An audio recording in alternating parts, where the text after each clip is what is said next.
안녕하세요. 오늘 사연 들으시기 전에 어디에서 이 사연을 듣고 계신지 댓글로 남겨주세요.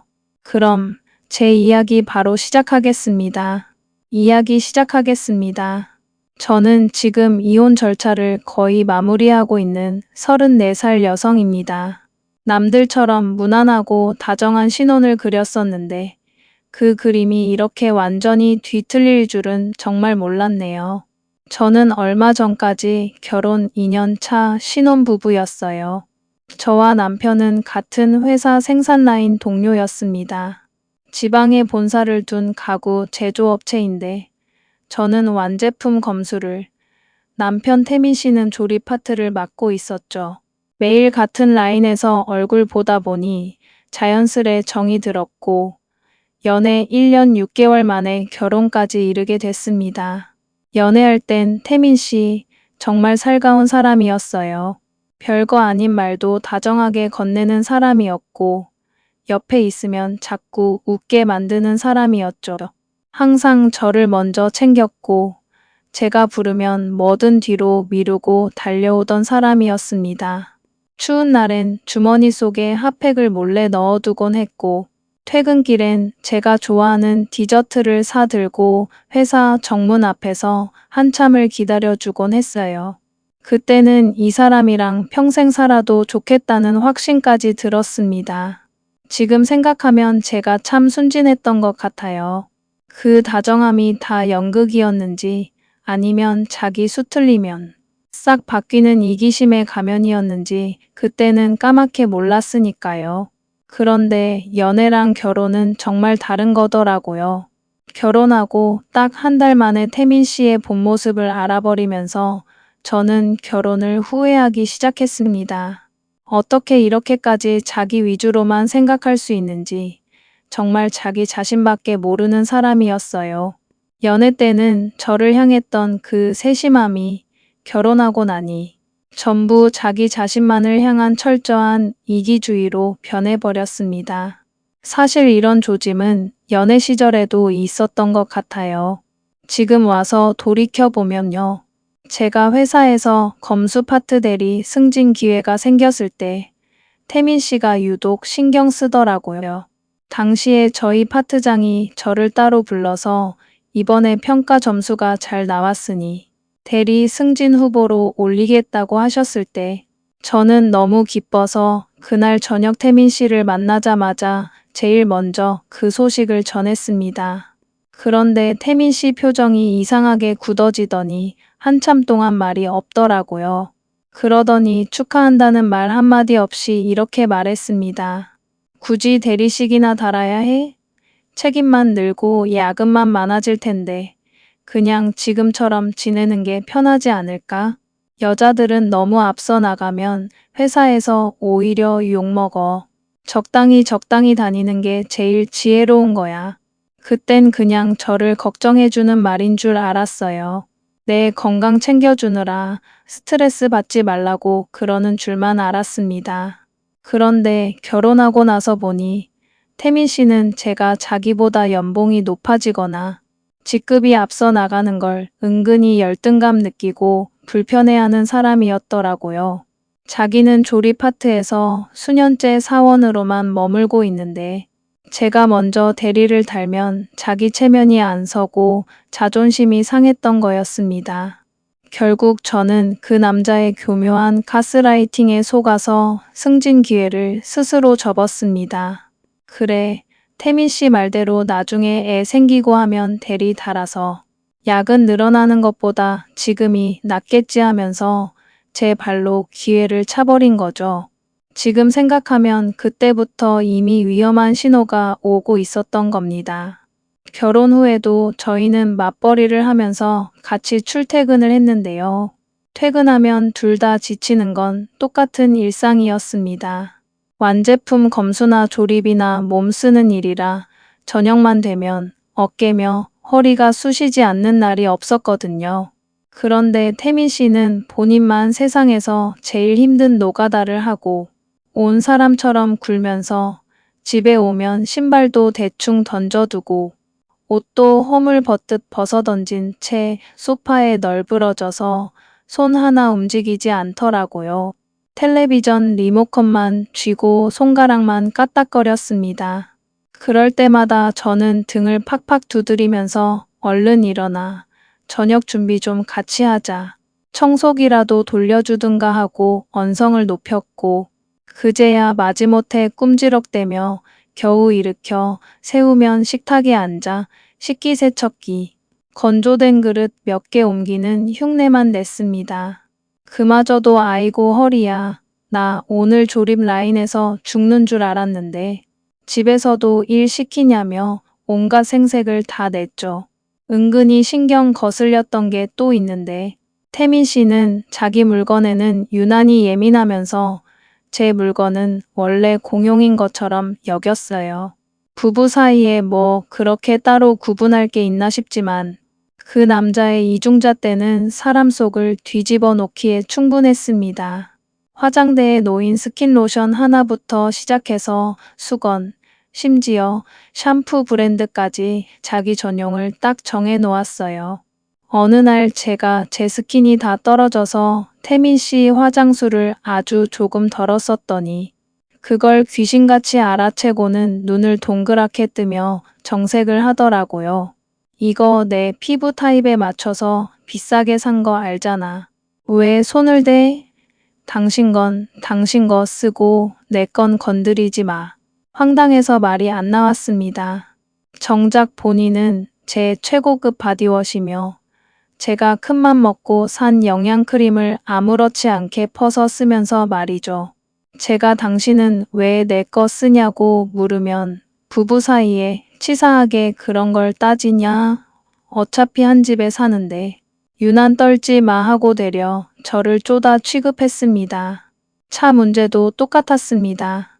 그때 저희는 결혼 전부터 각자 타던 소형 차가 한 대씩 있었는데 주말에 같이 나갈 일이 생기거나 장을 보러 갈 때면 태민 씨는 항상 제 차를 쓰자고 고집을 부렸어요. 이유를 물으니 자기 차는 산지 1년밖에 안 된 준중형이라 주행거리 늘리기 싫고 감가상각 되는 게 아깝다는 거였습니다. 제 차는 5년 된 경차라 막 굴려도 된다는 논리였죠. 어처구니가 없더라고요.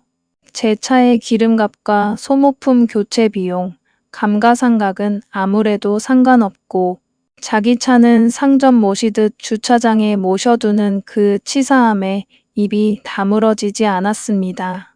이런 자잘한 생활 속에 이기심들이 쌓이면서 저는 조금씩 마음이 깎여나갔고 피로가 쌓여갔어요. 그런데 이 자기중심적인 태도는 돈 문제에서 훨씬 더 적나라하고 심하게 드러났습니다. 주말에 백화점이나 쇼핑몰을 가면 제가 옷 한 벌이나 생활용품 하나 사려고 할 때마다 옆에서 팔짱을 끼고 혀를 쯧쯧하며 눈치를 줬어요. 그거 굳이 필요해? 집에 비슷한 거 있잖아. 당신은 왜 이렇게 쓸데없는데 돈을 써? 하면서 과소비하는 사람 취급을 하더군요. 정작 본인은 주말마다 등산 장비니 캠핑용품이니 골프 연습채니 갖은 핑계를 대며 수십만 원짜리 장비들을 척척 사들였습니다. 제가 내 옷 한 벌 사는 건 아깝고 당신 캠핑 의자 사느라 30만 원 쓰는 건 괜찮아? 하고 따지면 이건 내 스트레스 해소용이고 나중에 다 중고로 팔 수 있는 자산이야. 당신이 사려는 건 그냥 일회성 소비고라는 말도 안 되는 기적의 논리를 펼쳤죠. 외식할 때도 마찬가지였습니다. 제가 매콤한 떡볶이나 파스타가 먹고 싶다고 하면 속 아프다, 느끼하다 핑계를 대며 쳐다도 안 보더니 늘 자기 먹고 싶은 국밥이나 족발, 회 메뉴로만 은근슬쩍 방향을 틀어 정하곤 했습니다. 연애 때는 뭐든 제 입맛에 맞춰주더니 결혼하자마자 본색을 드러내니 사기 결혼당한 기분이었습니다. 또 이런 일도 있었어요. 저희 둘 다 사람 만나는 걸 좋아하는 편이라 신혼 초에 제 고향 친구들이 신혼집 구경도 하고 집들이 겸 놀러 오고 싶다고 했던 적이 있습니다.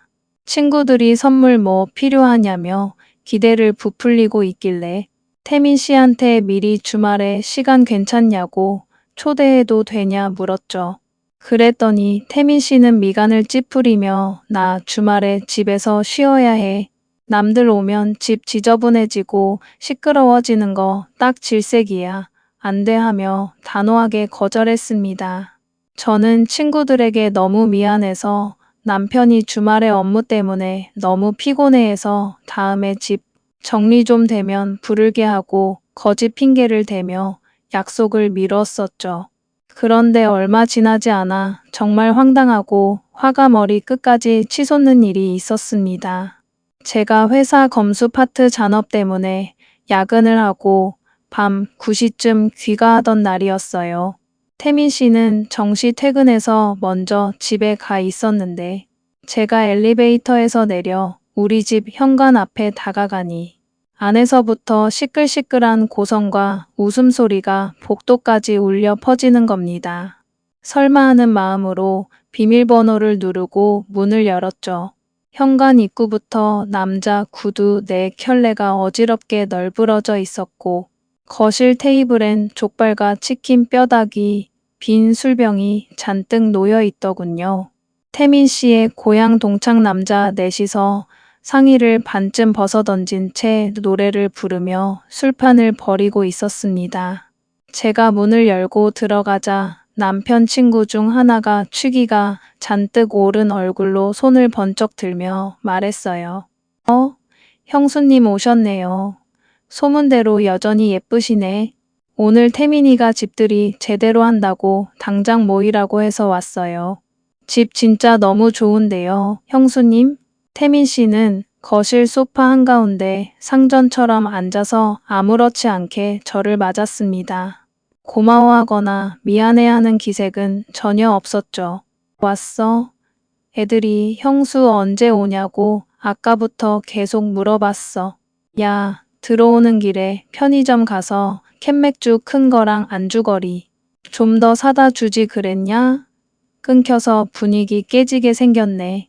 속이 부글부글 끓고 피가 역류하는 것 같았지만 오랜만에 모인 남편 고향 친구들 앞에서 제가 버럭 화를 내면 다들 불편해할 것 같아 일단 주먹을 쥐고 참았습니다. 옷을 갈아입을 새도 없이 남편이 시킨 대로 집 앞 편의점에 가서 맥주와 쥐포를 사왔죠. 그런데 술 심부름이 끝이 아니었습니다. 조금 지나자 남편이 주방으로 슬금슬금 따라 들어오더니 라면을 끓여달라고 요구하더군요. 여보, 애들 다 배고파 하는데 라면 한 5봉지 한꺼번에 좀 끓여줄래? 국물 좀 자작하게 해서 맵게 끓여봐. 그거 먹고 곧 간대. 저는 주방에서 눈물을 삼키며 시키는 대로 양은 냄비에 라면 5개를 끓였습니다. 젓가락으로 면발을 휘저으면서 속으로 남편 이름만 수백 번 부르며 화풀이를 했어요. 상까지 다 차려주고 갖다 바쳤는데 그 친구라는 사람들은 자정이 다 되어서야 담배, 냄새와 술 냄새를 풀풀 풍기며 돌아갔습니다. 거실은 완전히 난장판으로 뒤죽박죽이 됐고 바닥엔 흘린 국물과 과자 부스러기가 엉망이었습니다. 그런데 만취한 태민 씨는 거실 치울 생각은커녕 씻지도 않고 옷도 안 벗은 채 그대로 침대로 향해 엎어지더라고요. 그 모습이 하도 얄미워서 저는 침대로 따라 들어가 남편의 등을 세게 팍팍 쳤습니다. 당신 지금 나랑 장난하는 거야? 내가 내 친구들 초대해도 되냐고 물었을 땐 집 지저분해지고 시끄럽다고 칼같이 거절해놓고 왜 당신 친구들은 내 허락도 안 받고 불러서 이 난리를 만들어? 내가 당신 친구들 술상 차려주는 도움이야? 남편은 베개에 얼굴을 묻은 채 귀찮다는 듯 손을 휘저으며 말했습니다. 아, 별것도 아닌 걸로 왜 그렇게 소리를 질러. 예민하게 굴지 마. 별것도 아니라니. 야근하고 온 마누라한테 술 사오라고 시키고 라면까지 끓이게 한 게 별거 아니야? 당신 진짜 제정신이야? 알았어, 알았어. 미안하다 됐지? 그럼 오늘은 특별히 시끄럽게 안 할 테니까 당신 친구들도 지금 부르든가. 마음대로 해. 그러고는 3초 만에 코를 쿨쿨 골며 깊은 잠에 빠져버렸습니다. 시간이 자정을 넘겨 새벽 1시를 향해 가고 있는데 이 시간에 제 친구들을 부르라니요. 대화 자체를 포기하게 만드는 이기적인 사람의 표본이었습니다. 그날 밤 저는 혼자 거실로 나와 새벽 2시까지 술병을 치우고 바닥을 닦으며 엉엉 울었습니다. 이런 태민 씨의 괴이할 정도의 이기적인 성격 알고 보니 원래부터 타고난 것도 있지만 시댁에 오냐오냐 하는 환경과 시어머니의 영향이 엄청나게 컸습니다. 시어머니 경자 여사님은 그야말로 아들에게 온전히 기대어 사는 분이었어요. 시아버지가 일찍 돌아가시고 아들 하나 바라보고 사셨다고는 하지만 저희가 결혼하자마자 기다렸다는 듯 본색을 드러내셨죠. 결혼식 끝나고 한 달쯤 지났을까 시어머니는 저희 집에 오셔서 너희 둘 다 회사 다니니 이제 둘이 합치면 버는 돈도 쏠쏠하고 살만하겠네. 내 아들 고생 끝났다 하시더니 다니시던 동네 마트 계산원 일을 단칼에 그만두셨습니다. 그러고는 본인 취미 생활에 몰두하기 시작했어요. 문화센터 꽃꽂이 강좌니 고급 요가 클래스니 등록한다며 남편에게 은근슬쩍 비용을 요구하시더니 주말마다 친구분들과 지방으로 제주도로 여행을 다니시며 여행 경비까지 당당하게 받아가셨죠. 처음엔 남편이 자기 용돈 범위 안에서 몇십만 원씩 드리는 거라 저도 외아들이 어머니 챙기는 셈치고 크게 신경 안 쓰려고 노력했습니다. 그런데 시어머니의 쓰임새가 점점 커지더니 결국 저희 부부의 미래를 위해 모으던 공동적금 통장에도 손을 대기 시작했습니다. 어느 날 통장 잔고를 확인해 보니 매달 정기적으로 빠져나가야 할 적금 액수가 줄어들어 있더라고요. 저도 더는 참을 수가 없어서 남편을 추궁했습니다. 당신 언제까지 어머니가 달라는 대로 다 해드릴 거야? 이번 달 적금도 원래 모으기로 한 금액에서 절반밖에 못 넣었잖아. 이거 어떻게 된 거야? 남편은 도리어 적반하장으로 나왔습니다. 어머니가 평생 나 하나 키우느라 고생만 하시다가 이제야 좀 인생 즐기고 싶으시다는데 그거 몇십만 원 더 못 해드리면 내가 아들 자격이 있냐? 당신은 왜 이렇게 각박해? 이게 당신 혼자 번 돈이야? 우리가 같이 피땀 흘려 모은 공동 재산이잖아. 그리고 그렇게 효도하고 싶으면 당신 개인 용돈을 아껴서 드려야지. 왜 우리 적금을 까? 그리고 제일 중요한 건 우리 친정에는 1년에 명절 때 용돈 30만 원 드리는 것도 아까워서 벌벌 떨면서 왜 시댁에는 매달 수백만 원씩 들어가는 걸 당연하게 생각해? 이거 너무 기울어진 거 아니야? 친정 얘기가 나오자 남편도 약간 양심의 가책을 느꼈는지 할 말이 없었는지 웅얼거리며 앞으로는 어머니한테 잘 말씀드려서 금액 좀 줄이게 하고 약속하고 넘어가더군요. 하지만 그 약속은 한 달도 가지 않았습니다. 취미생활과 여행으로 재미를 붙이신 시어머니는 이제 좀 더 큰 판을 바라기 시작했어요. 바로 본인 이름으로 동네에 자그마한 식당을 하나 차리고 싶다는 거였습니다.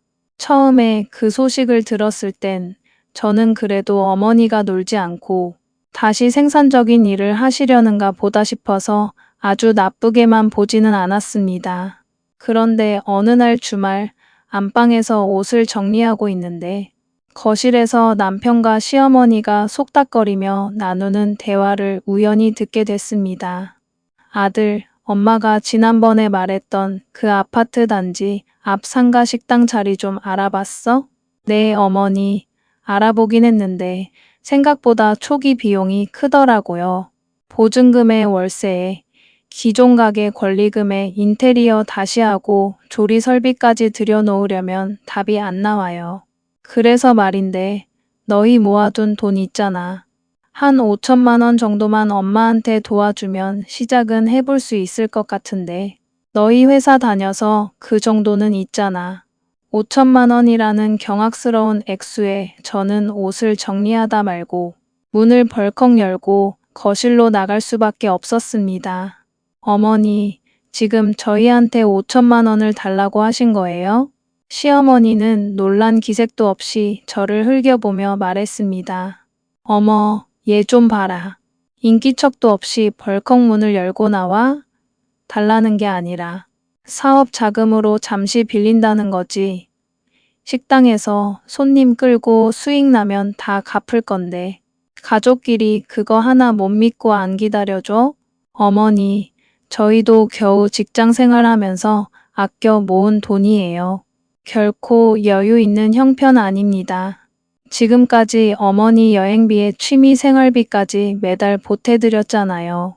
이제 식당 창업 자금까지 5천만 원이나 달라시면 저는 절대로 못 도와드립니다. 제가 단칼에 거절하자 시어머니는 얼굴이 붕락푸르락해지더니 어디서 굴러들어온 복덩이가 아니라 앙칼진 기집애가 들어와서 집안 재산을 움켜쥐려고 하냐며 치사하고 야박한 것 소리까지 질러대고는 문을 쾅 닫고 나가버리셨습니다. 여러분, 매달 들어가는 용돈에 고급 취미 생활비에 여행 경비에 이제는 덜컥 식당, 창업 자금 5천만 원까지. 이게 과연 정상적인 시댁의 요구라고 생각하시나요? 시어머니가 돌아가신 후 저는 남편과 밤새도록 피 터지게 싸우며 진지하게 얘기했습니다. 5천만 원은 절대 안 된다고요. 남편도 그 액수에는 자신도 부담을 느꼈는지 어머니와 다시 얘기해서 금액을 낮춰보겠다고 했습니다. 결국 며칠 동안의 밀당 끝에 2천만 원만 빌려드리되 식당이 오픈하고 수익이 나면 매달 수익의 절반은 저희 적금 통장으로 돌려주는 공식적인 조건으로 정했습니다. 이 결정을 전화로 전했더니 시어머니는 감사는커녕 오히려 전화기 너머로 대통곡을 하며 화를 내셨어요. 고작 2천만 원으로 요새 무슨 식당을 하라는 거냐. 아들 키워봤자 아무 소용 없다더니 마누라 치맛자락에 쌓여서 엄마한테 이렇게 야박하게 굴 거야? 어머니, 저희한테는 이 2천만 원도 피 같은 돈이에요. 저희가 1년 내내 잔업하고 아끼고 아껴야 겨우 모을까 말까 한 돈이라고요. 시어머니는 결국 시시거리며 알겠다며 힘없이 전화를 끊으셨고 이후 본인이 갖고 있던 작은 금부치들과 친척들에게 추가로 자금을 끌어모아 동네 조그만 백반집을 열었습니다. 저는 그래도 어찌됐든 어머니가 하고 싶은 일 하시게 됐으니 차라리 다행이라 여기며 이제 우리 집 통장에는 손을 안 대시겠지 하고 안도했습니다. 하지만 저의 그 안일한 생각은 큰 오산이었습니다. 예상했던 대로 경험도 없이 얼렁뚱땅 차린 백반집은 생각만큼 잘 안 됐고 손님이 없어 적자가 나기 시작하자 시어머니는 저 몰래 남편에게 조금씩 돈을 손벌리기 시작하셨어요. 첫 달에는 식자재 값이 부족하다고 몇백, 그 다음 달에는 매장 월세 150만 원이 부족하다며 도움을 받더니 어느새 식당 월세 전체를 남편이 매달 정기적으로 떠맡아 내주고 있더라고요. 저는 매달 가계부를 쓰면서 저축액이 야금야금 비는 것을 이상하게 여기다가 남편의 은행 거래 내역을 추궁한 끝에 뒤늦게 그 사실을 눈치챘습니다. 이번 달도 왜 우리 통장에서 150만 원이 비어? 또 어머니 식당으로 들어가셨어? 남편은 눈을 피하며 웅얼거렸습니다. 응. 식당이 이번 달에 장사가 좀 안 됐대. 소문날 때까지만 월세만 대신 내드렸어. 엄마 길거리에 나 앉게 생겼는데 그럼 어떡해? 그때 분명 2천만 원 지원해주는 걸로 끝내기로 했잖아. 그 빌려준 2천만 원도 아직 한 푼도 못 받았는데 이제 월세까지 우리가 매달 대줘야 해? 우리가 어머니 사장님 수발드는 하청업체야? 남편과는 도저히 말이 통하지 않겠다 싶어 저는 그날 퇴근 후 직접 시어머니의 식당으로 찾아갔습니다. 텅 빈 식당에서 혼자 텔레비전을 보고 계시던 시어머니는 제가 찾아와 월세, 건과 통장 내역을 다 알고 왔다고 단도직입적으로 말하자 당황한 기색이 역력하셨죠. 어머니, 지난번에 빌려드린 2천만 원은 단 한 푼도 안 갚으시고 오히려 매달 저희 남편한테 식당 월세까지 대신 내게 하셨더라고요. 저희도 더는 못 버팁니다. 빌려간 2천만 원, 이제 나누어서라도 갚아주세요. 그리고 처음에 약속하신 대로 식당 수익이 나든 안 나든 일부분은 저희 쪽으로 돌려주셔야 합니다. 무작정 돈만 달라고 안 할 테니 대신 식당 홍보는 제가 퇴근 후에 최선을 다해 도와드릴게요. 한참 동안 입술을 삐죽거리며 고민하시던 시어머니는 식당 홍보를 무료로 해주고 손님을 끌어모아 주겠다는 제 제안에 결국 고개를 끄덕이며 수락하셨습니다. 저는 그날부터 퇴근 후 지친 몸을 이끌고 인근 지역 온라인 맘카페와 당근마켓, 블로그 등의 시어머니 식당의 백반 메뉴와 깔끔한 상차림 사진을 찍어 홍보글을 정성껏 올렸고 식당 입구에 세워둘 예쁜 입간판과 메뉴판도 직접 디자인해서 세워드렸습니다. 덕분에 소문이 나면서 점심시간에 인근 직장인 손님이 눈에 띄게 늘었고 매출도 점차 올라갔습니다. 시어머니는 그제야 입꼬리가 올라가며 여유 있게 빚을 조금씩 갚아 나가실 수 있게 됐죠. 저는 제 피땀으로 이 힘든 상황을 하나 해결했구나 싶어서 그래도 가정의 평화를 지켰다고 생각했습니다. 하지만 그건 착각이었습니다. 작년 여름 결국 제가 이혼 서류에 도장을 찍고 이 막장 드라마 같은 관계를 끝내게 만든 결정적인 사건이 터지고 말았습니다. 그날은 전라북도 정읍에서 작게 과수원과 밭농사를 지으며 사시는 제 친정아버지의 생신날이었습니다. 자주 찾아뵙지 못해 늘 죄송했던 터라 미리 몇 달 전부터 주말에 찾아뵙기로 남편과 단단히 약속이 되어 있던 상황이었죠. 저는 아침 일찍 6시부터 일어나 부모님께 드릴 선물과 과일 상자를 챙기고 단장까지 마쳤는데 정작 전날 밤 자기 친구들과 새벽까지 술을 진탕 마시고 들어온 남편은 아침 8시가 넘어도 이불 속에서 떡이 되어 못 일어나고 있더라고요. 태민 씨, 빨리 일어나서 씻어. 오늘 우리 아빠 생신이라 정읍 내려가기로 했잖아. 차 막히기 전에 출발해야 해. 남편은 이불을 머리 끝까지 뒤집어 쓴 채 짜증 섞인 목소리로 중얼거렸습니다. 아, 나 어제 마신 술이 아직도 안 개서 속 터질 것 같아. 도저히 오늘 운전 못해. 못 가. 뭐라고?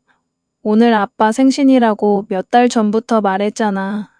지금 안 가겠다는 거야? 다음에 가면 안 돼? 어차피 시골인데 명절 때 가든가 해. 좀 자게 냅둬. 정말 기가 막혔습니다. 자기 어머니 식당 일이나 자기 친구들 술자리라면 자다가도 벌떡 일어나는 사람이 1년에 한두 번 있는 장인어른 생신날에 술에 취해 못 가겠다고 배째라 식으로 나오다니요. 저는 분통이 터져서 남편의 이불을 강제로 걷어차고 억지로 일으켜 세워 옷을 입힌 뒤 차 뒷좌석에 쑤셔 넣듯 태웠습니다.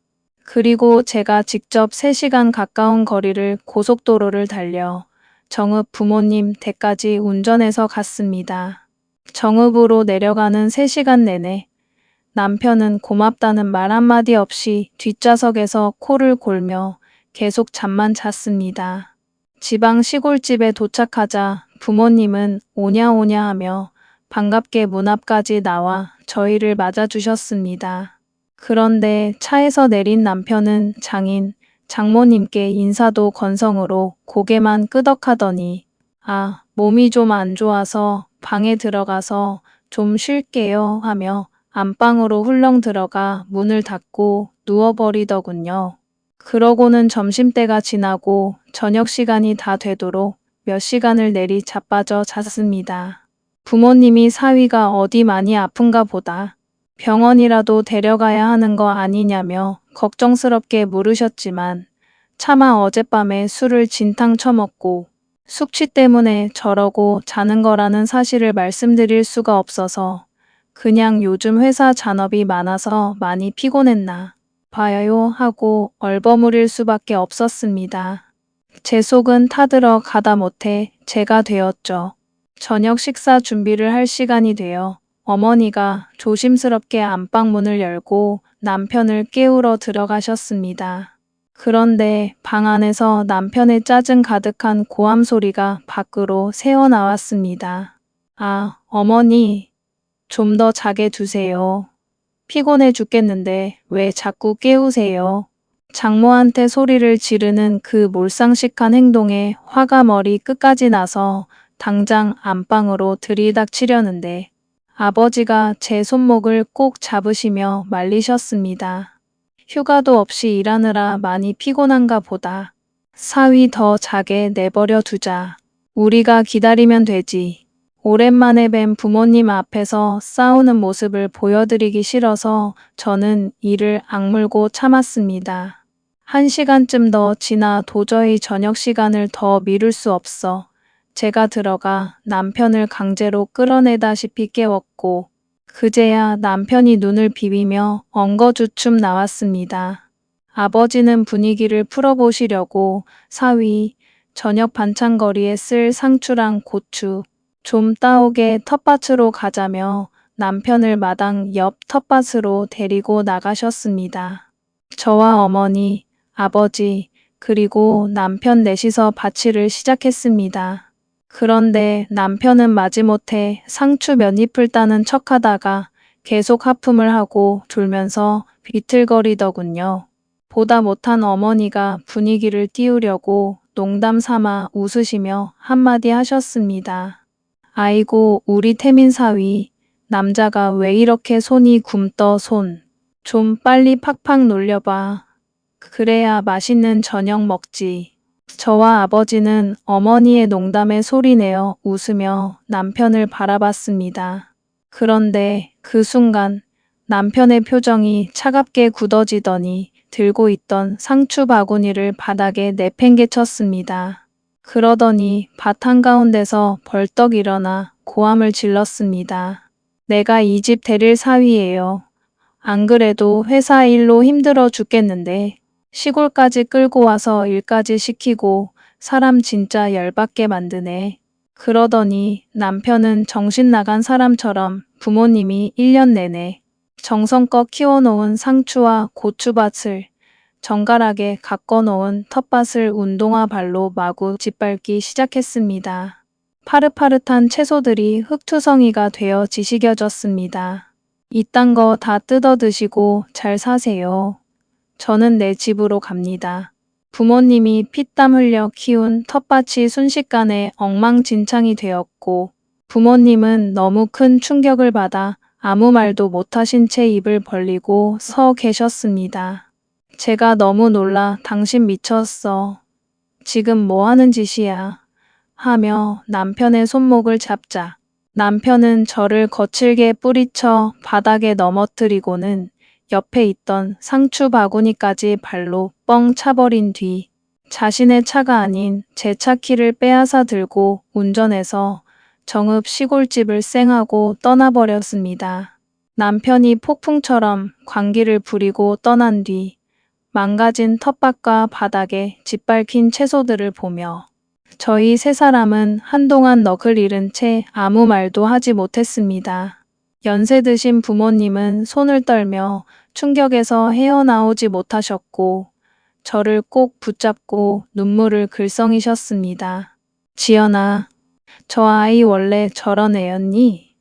어쩌다 갑자기 저렇게 폭력적으로 변했냐?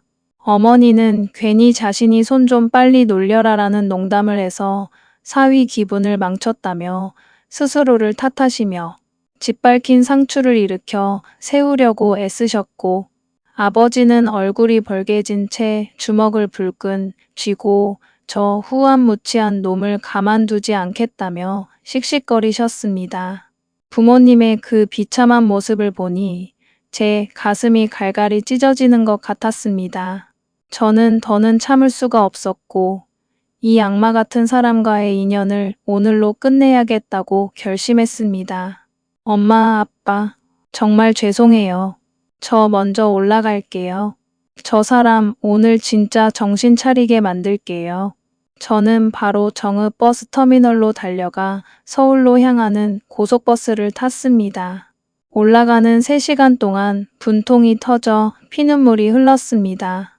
버스 안에서 남편에게 전화를 걸었더니 수신음이 한참 울린 후 전화가 걸려왔는데 전화기 너머로 시어머니의 간드러진 목소리와 함께 술잔 부딪히는 소리가 들리더군요.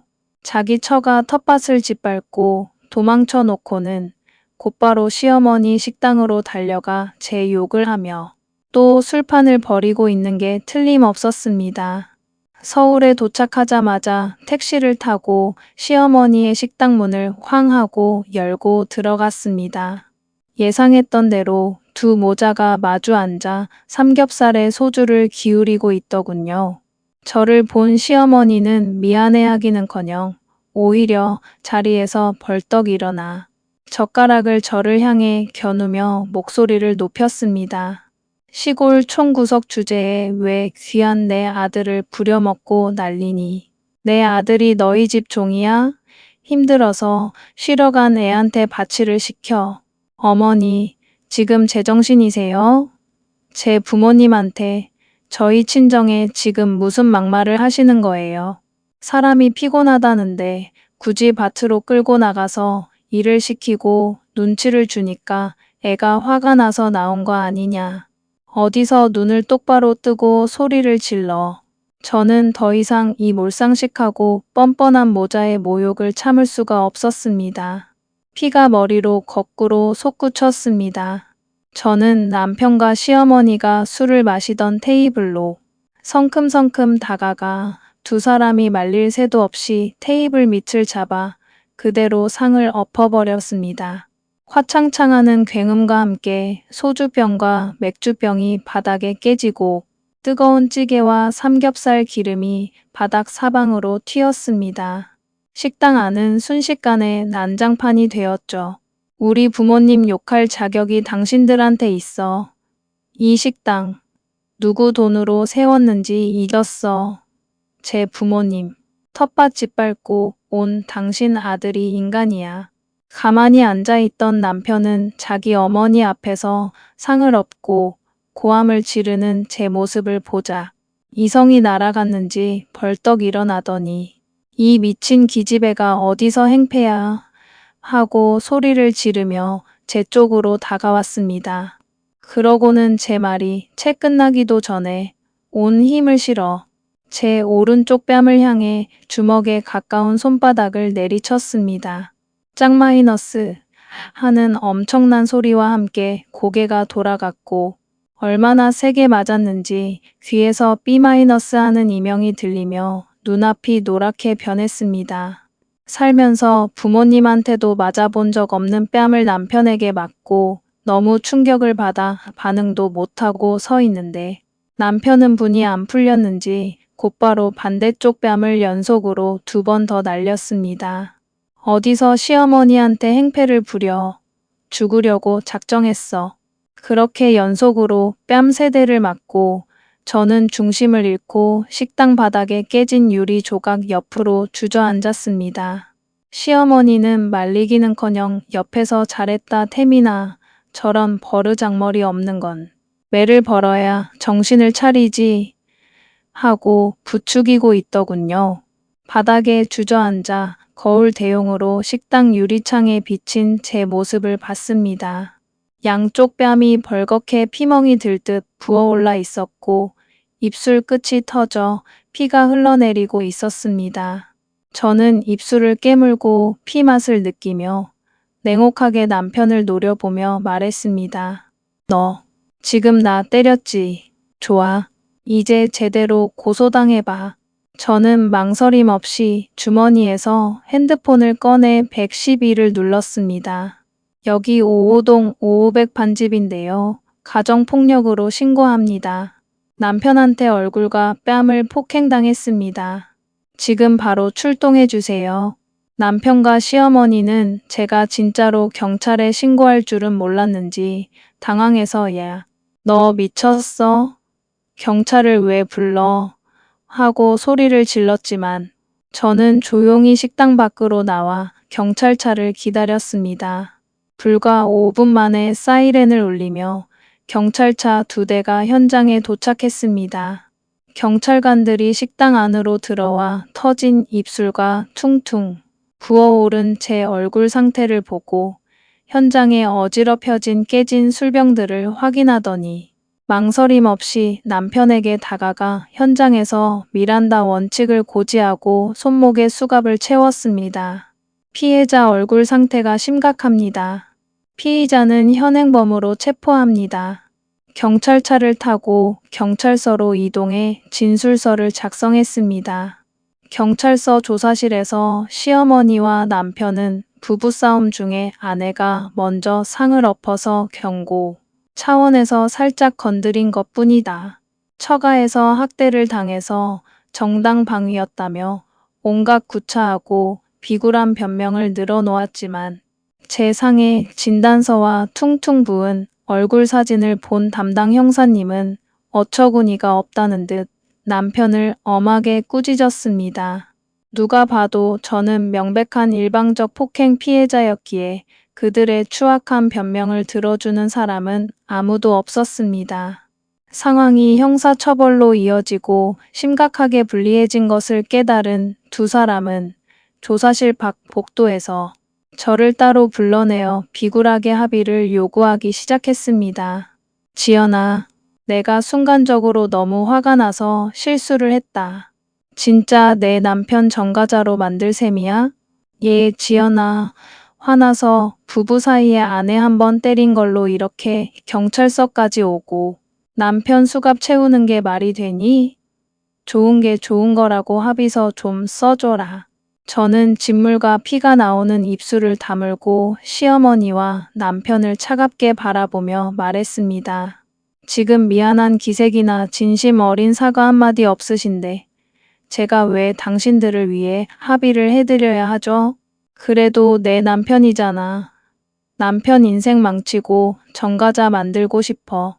이런 몰상식한 사람을 남편으로 믿고 선택했던 제 자신이 너무나 한심했습니다. 저는 이 끝없는 지옥 같은 결혼 생활을 바로 오늘 여기서 완벽하게 끝내야겠다고 마음먹었습니다. 남편이요? 그래요. 남편이었죠. 하지만 방금 당신이 제 뺨을 때린 그 순간부터 더 이상 제 남편이 아닙니다. 그렇게 아끼고 귀에 맞지 않는 당신 아드님, 평생 어머니 품에 끼고 사세요. 돌려드릴 테니 더 좋은 집 귀한 자제분이랑 새로 이어보든가 하시고요. 시어머니와 남편 모두 멍해진 눈으로 저를 쳐다봤습니다. 남편이 갑자기 당황했는지 제 손을 붙잡으려고 다가오며 말했습니다. 지연아, 그게 무슨 소리야? 지금 나랑 이혼하겠다는 거야? 겨우 이런 일로? 겨우 이런 일?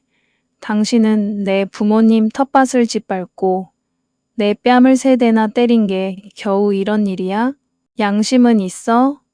지금까지 너 하고 싶은 대로 다 하는 건 로맨스고 내가 한마디 하면 다 유난이고 몰상식이었지?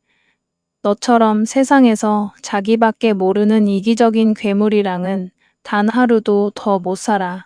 다행히 우리 사이에 아이도 없으니까 이혼 전혀 어려운 일 아니야. 법대로 깔끔하게 갈라서자. 시어머니는 뒷목을 잡고 주저앉으며 앉는 소리를 냈습니다. 내가 살다 이런 천하의 불효막심한 꼴을 다 보네. 어디서 이런 기집애가 굴러들어와서 내 귀한 아들을 이혼남으로 만들어.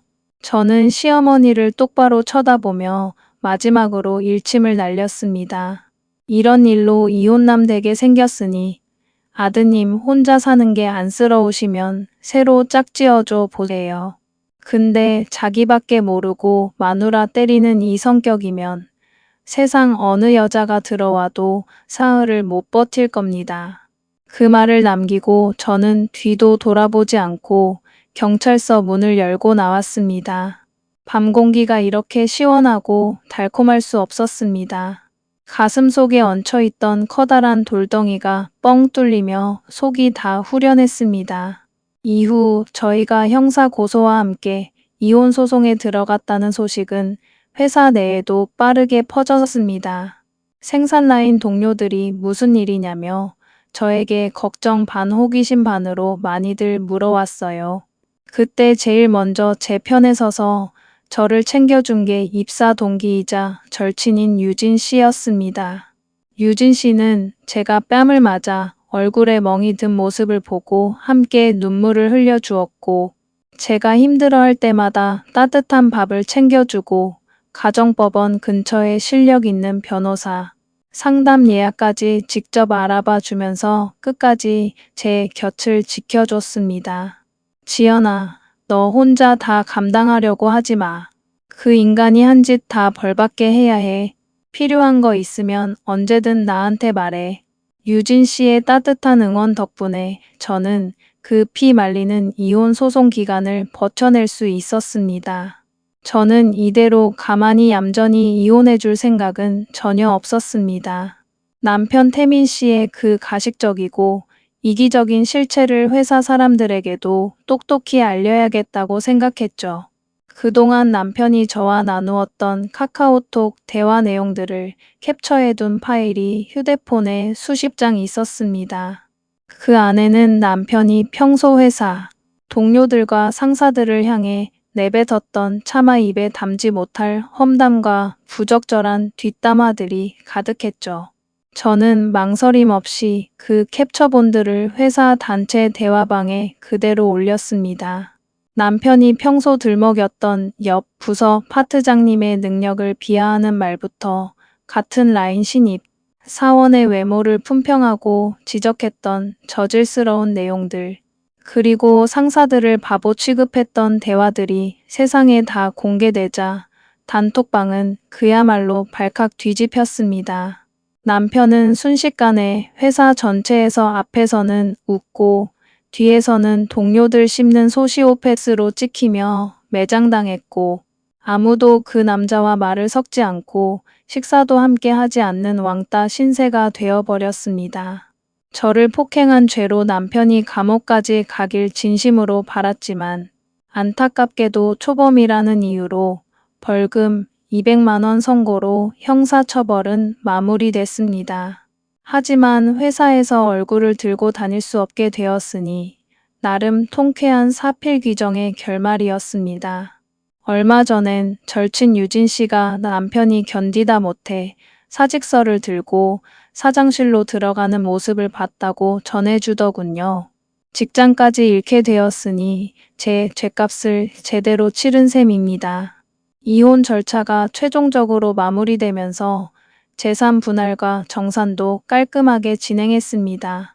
다행히 제가 결혼 전부터 제 명의로 따로 차곡차곡 들어둔 비상금, 적금 통장까지는 남편이 손대지 못하도록 법적으로 미리 조치를 취해둔 덕분에 그 돈은 온전히 제 자산으로 지켜낼 수 있었습니다.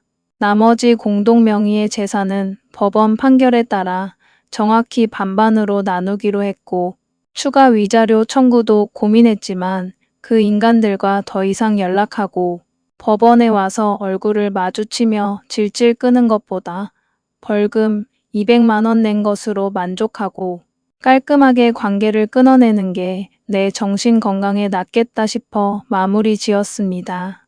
이제 이혼이 완전히 끝났으니 저는 조만간 전화번호도 싹 바꾸고 그 남자의 흔적이 남아있는 지금의 집을 정리하고 새 아파트로 이사도 갈 계획입니다.